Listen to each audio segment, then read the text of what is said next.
বার্সেলোনাকে তাদেরই ঘরের মাঠে এর আগেও দুবার বিধ্বস্ত করেছিল পিএসজি।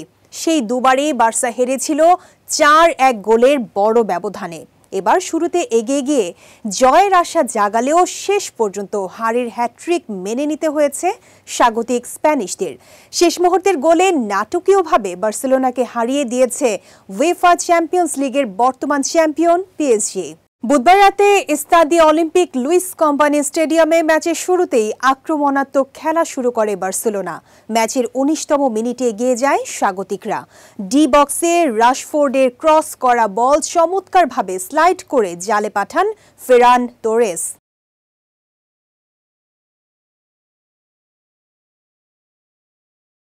তবে মনোবল হারায়নি পিএসজি। শুরুর দিকে বার্সার প্রাধান্য থাকলেও ম্যাচের নিয়ন্ত্রণ হাতে নিয়ে ৩৮তম মিনিটে সমতা ফেরায় ফরাসি জায়ান্টরা।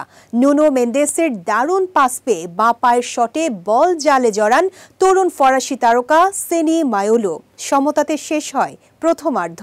দ্বিতীয়ার্ধে পাল্টা আক্রমণে দু দলই গোলের চেষ্টা চালালেও কাঙ্ক্ষিত সাফল্য মিলছিল না। উভয় দলই আক্রমণ ও পাল্টা আক্রমণে খেলতে থাকে, তবে কেউই পাচ্ছিল না গোলের দেখা।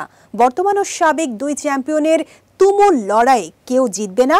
শেষমেশ ১-১ গোলে ড্র নিয়ে মাঠ ছাড়তে হবে, এমনটাই ভেবে নিয়ে মাঠ ছাড়ারও প্রস্তুতি নিচ্ছিল অনেকে। তবে ম্যাচের শেষ পর্যায়ে মাঠে অবতারণা ঘটে এক নাটকীয় মুহূর্তের।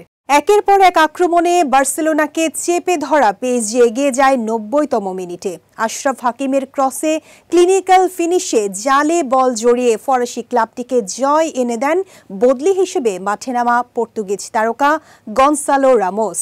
চ্যাম্পিয়ন্স লিগে ২-১ গোলের এই জয়ে ইউরোপিয়ান প্রতিযোগিতায় বার্সেলোনার মাঠে ৩বার জয় পাওয়া প্রথম দল হল ফরাসি জায়ান্টরা।